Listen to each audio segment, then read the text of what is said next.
사람이 어떤 일을 하는 데 있어서는 그 한계점이 좀 도달하게 돼요.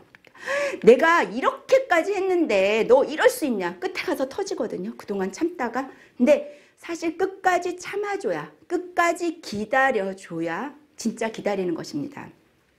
물이 100도에서 끓죠. 98도, 99도에서는 끓지 않습니다. 가장 힘들다고 느끼는 게 이 98도, 99도인데 우리는 이 순간에 내가 정말 요것만 참으면 내가 이걸 해낼 수 있다라는 거, 정말 내가 기다려주는 거다, 이렇게 느끼시려면 어떤 기준이 있으셔야 되는데, 그 기준 중에 하나가 뭐냐면 내가 정말 원하는 게 뭔가, 내가 간절히 원하는 게 무엇인가. 그러니까 아이를 야단치실 때 보면 그 아이의 잘못만 야단치고 객관적인 어떤 사실만 이야기할 때 아이가 그걸 받아들이거든요. 예를 들어서 10만큼 잘못했어요. 근데 야단을 100만큼 받았어요. 그럼 몸속에 분노가 치오르거든요. 왜냐하면 억울하니까 저항심만 생기는 거예요. 내가 잘못했다라고 생각 전혀 안 하고 다 잊어버리고 분노만 남는 거예요. 저항감만. 그러면 교육에 효과가 없는 야단이거든요. 그러니까 잘못을 했을 때 잘못을 간단하게 짧게, 그리고 그 객관화된 사실만 이야기하고 그 다음에 내가 그거를 조금 기다려주겠다. 어느 기간까지 너가 이거를 고쳤으면 좋겠다고 아이에게 어떤 갱생의 시간, 그러니까 다시 한번 도전할 수 있는 시간을 주는 게 좋고요.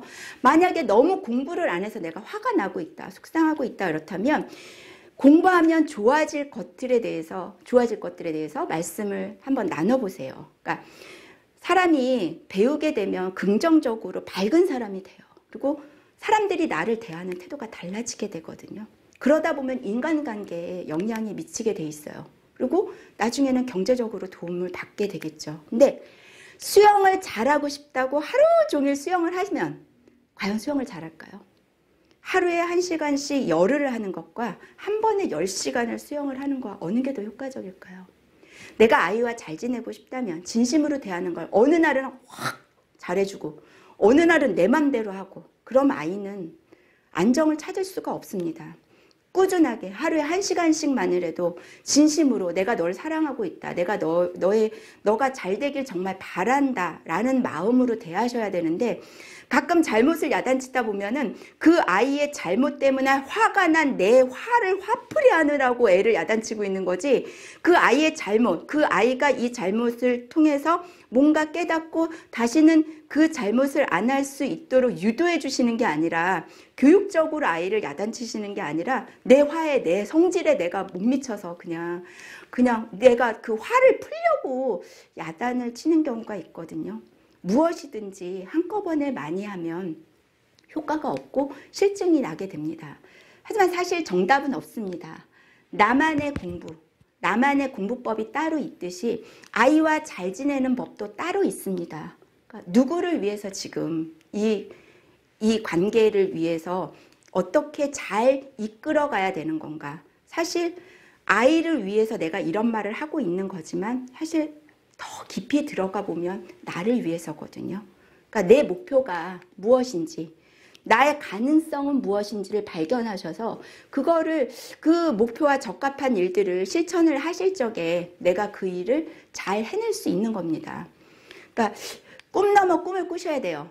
가장 높이 나는 새가 가장 멀리 보거든요. 그러니까 너가 그거를 통해서 뭘 할 수 있는데, 그다음에 얘가 이렇게 대학을 가고자 하는 이유가 뭔가, 뭐 행복한 삶을 살기 위한 건데 애가 정말 그거를 너무 고통스러워 한다면 받아들이셔야 돼요.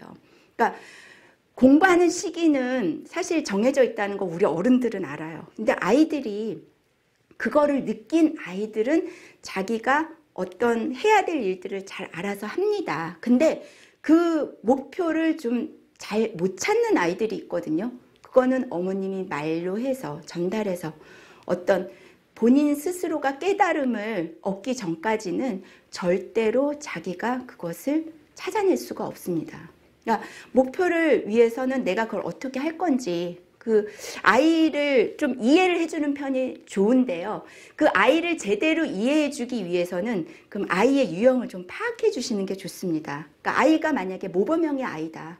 그러면 현실성 있는 계획을 좀 만들어 주세요. 그러니까 어떤 그 아이들이 공부를 하는 데 있어서 좀 그 아이의 특성을 이해해줘서 엄마가 그걸 좀 준비하고 계시면 훨씬 화가 덜 나거든요. 그래서 이제 두 가지 유형이 있어요. 혈액형으로 나누는 경우가 있고 디스크 유형으로 나누는 걸 제가 이제 예를 들어 드릴 텐데요.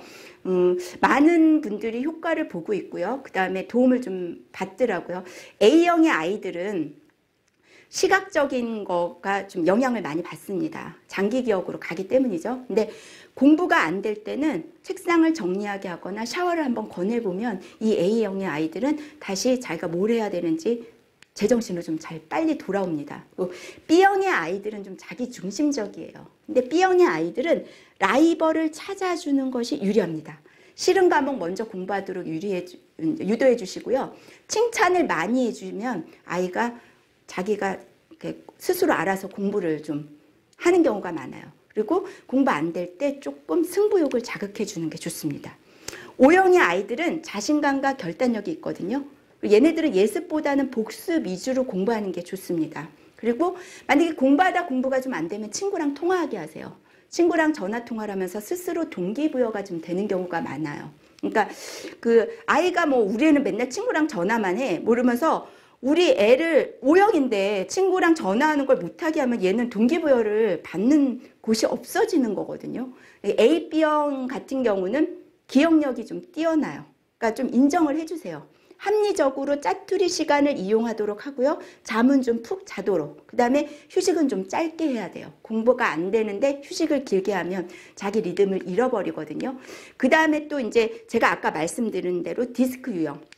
주도형의 아이들은 뭐냐면 통제를 싫어해요. 학원 여기 가라 저기 가라 하는 거 걔네들 되게 싫어하거든요. 스스로 학원도 정하게 하고요. 공부 목표도. 그러니까 얘네들한테는 목표 의식만 심어주면 자기가 스스로 알아서 해냅니다. 그다음에 이제 사교형 I형 아이들인데요. 이 아이들은 모든 삶의 모토가 재미예요. 그러니까 얘네들한테 심각하게 넌 삶의 목표가 뭐냐? 넌 왜 태어났냐? 넌 뭘 하기 위해서 살 거냐? 뭐 이런 얘기하는 거 정말 싫어하거든요. 우리 아이가 사교형의 아이다 그러면 절대로 그런 심각한 이야기 나누지 마시고요. 걔 좀 걔가 본받고 싶어하는 선배라든가 아니면 걔가 좀 좋아하는 친구를 잘 사귀게 하면 이 아이들은 동기부여를 받습니다. 그 다음에 이제 안정형의 아이들, S형의 아이들은 학원 이동하는 거 싫어해요. 그리고 안정적인 걸 좋아해요. 그러니까 이런 아이들은 학원을 이렇게 바꿔주실 때 어떻게 하면 좋으냐면 그 친한 친구가 다니는 학원을 일단 물어보세요. 그래서 그 학원을 방문하셔가지고 내가 그 학원이 얘하고 코드가 맞는지 정해줘서 어느 친구, 너 친구 누가 여기 다니는데 글로 한번 옮겨볼래? 이렇게 친구가 있는 학원이 아닌 경우에 아주 아무도 모르는 그런 데에다 옮겨주시면 이 아이들은 또 적응하는 데 시간이 오래 걸립니다. 그리고 선배의 경험담이나 이렇게 뭐 동기부여를 받을 수 있는 책 그런 걸 권해주시면 이 아이들은 동기부여를 받고요. 신중형의 아이들이 제일 싫어하는 건 비판받거나 실수를 지적받는 겁니다. 그리고 이 아이들은 어머님들이 결심을 하셔야 돼요. 아버님들도 결심을 하셔야 되는데 대화를 많이 나누셔야 돼요. 질문이 많거든요. 야, 너 이렇게 질문이 많아. 막 이러지 마시고요. 각오를 하시고 얘가 한 질문에 성실히 대답해주면 그 질문하는 과정에서 자기가 동기부여를 스스로 받는 아이들이에요. 그러니까 아이가 원하는